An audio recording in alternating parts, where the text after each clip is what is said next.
પ્રેમમાં પડ્યા પછી. પ્રેમમાં પડીએ એના વિશે ખૂબ લખાયું છે. ધરતી ઉપર ચાલતા હોઈએ તો પણ, વાદળ ઉપર ચાલતા હોઈએ એવા પોચા પોચા પગલાં પાડતા હોય એવું લાગે છે. એકાએક કળિયુગમાંથી સતયુગમાં પહોંચી ગયાનો આભાસ થવા માંડે છે. કાલિદાસે વાદળો દ્વારા મોકલેલો સંદેશો સીધો આપણા માટે જ મોકલ્યો હોય એવી એકાએક અનુભૂતિ થાય છે. આટલા વર્ષો પછી છેક એ સંદેશો આપણને જ ઉકલાયો હોય એવો વહેમ આપણામાં ઘર કરી જાય છે. પ્રેમમાં પડેલો માણસ દુનિયામાં હોવા છતાં દુનિયાદારીથી અલિપ્ત રહેતો હોય છે. પ્રેમમાં પડીએ છીએ એ વિષય ઉપર ખૂબ લખાયું અને બોલાયું છે. મેઘધનુષી રંગોળી કરીને રોજ બેસતું વર્ષ ઉજવતા હોઈએ એવું લાગે છે. પ્રેમમાં પડ્યા હોઈએ છીએ ત્યારે. હા, પ્રેમમાં પડ્યા પછી આ વિષય જરા વધારે ગહન, ગંભીર અને ઘનિષ્ઠ છે. એક હસવાવાળો જોક કહું એના જેટલો ગંભીર છે. પ્રેમ થાય છે ત્યારે આબોહવા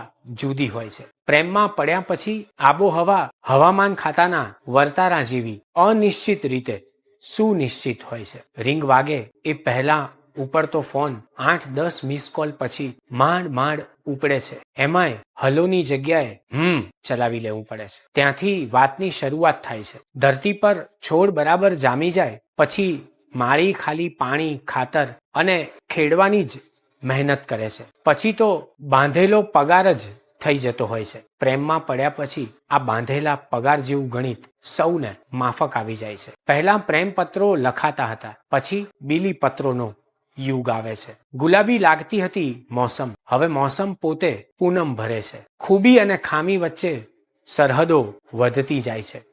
ગિફ્ટ અપાતી હતી પહેલા, હવે સમય જતા હપ્તા ભરાય છે. કારણમાં નિશ્ચિત અને નિશ્ચિંત થઈ ગયેલો પ્રેમ છે. લાયસન્સ પાકું મળી જાય પછી સીટ બેલ્ટ વગર પણ ગાડી ચલાવવાની આઝાદી ભોગવવાનું મન થાય ને, એવું જ છે આ પ્રેમમાં પડ્યા પછી. પ્રેમ રીઢો બની જાય ત્યારે આવું ન થાય તો જ નવાય. પણ પ્રેમ રીઢો બને ખરો?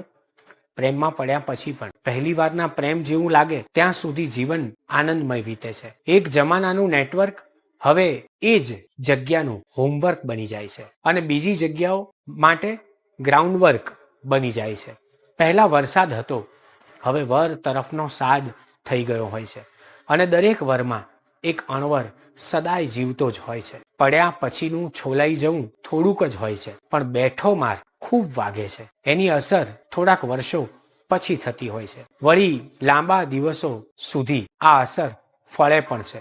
કવિ સંમેલનમાં જે પંક્તિઓ ઉપર દાદ આપી હોય એ જ પંક્તિઓ કાનમાં રાત્રે ધાક પાડે છે.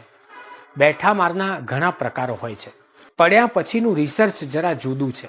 કેટલાક આ બધું સહી જાય છે અને કેટલાક નવું 9 દિવસ પણ સહન નથી કરી શકતા. પહેલા આપેલા વાયદાઓ કોઈ યાદ કરાવે છે ત્યારે એને હવે કાયદાઓ બતાવવામાં આવે છે. દરેક પ્રેમી એમાં એક ઘાયલ જીવે છે, તે આનું નામ. પ્રેમમાં પહેલેથી જ ઘવાયેલો હોય છે, વળી પ્રેમ કરીને રઘવાયેલો પણ બની જતો હોય છે. પ્રેમમાં પડ્યા પછીનું ગણિત આપણને બધાને સારી રીતે માફક આવે છે. સપનું સાચું પડ્યું, પણ દિવસે જોયેલું સપનું હતું એની ખબર સપનું સાચું પડ્યા પછી પડે છે. પ્રેમમાં પડ્યા પછી માણસને પ્રેમ એન્જોય કરતા આવડવો જોઈએ, પ્રેમ ટકાવતા આવડવો જોઈએ. આપણે ખરેખર તો કંટાળાના માણસો છીએ. જન્મ્યા ત્યારે મોટા બનવાનો કંટાળો આવતો હતો, મોટા થયા, ઉંમર વધી ત્યારે મરવાનો કંટાળો આવે છે. આપણને ખરેખર શું જોઈએ છે એની ખરેખર ખબર જ નથી પડતી. પ્રેમને સહન કર્યા કરતા, પ્રેમનું આચમન કરતા પ્રેમને આનંદવો એ વધુ અગત્યનો છે. પ્રેમીઓ આ જીવન પ્રેમીઓ રહેવા સર્જાયા હોય છે. લગ્ન તો એમને માટે પ્રેમનો એક મુકામ છે. આપણે વિસામાની ફરતે વાડ બાંધીને વટેમાર્ગોની જગ્યાએ આપણી માલિકીની જગ્યા કરી બેસીએ છીએ. વળી ત્યાંથી અટકતા નથી. એક જગ્યાને કેપ્ચર કર્યા પછી બીજી જગ્યા ઉપર ફરીથી આંખ ઠરે છે. એ જગ્યાનો વિસામો શોધીએ છીએ. પરિણામે માલિકી હકમાંથી નખ જેટલી પણ જગ્યાનો વિશ્વાસ સંપાદિત નથી કરી શકતા.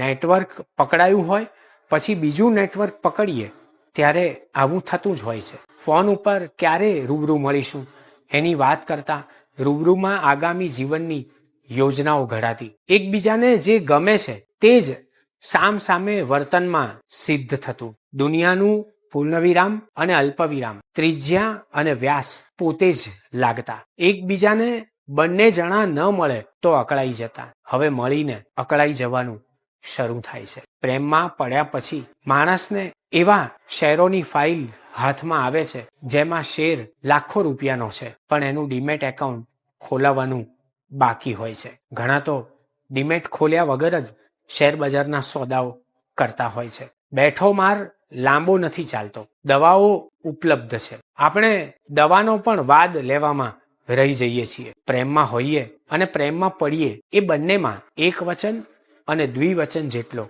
સંસ્કૃતમય ફેર છે.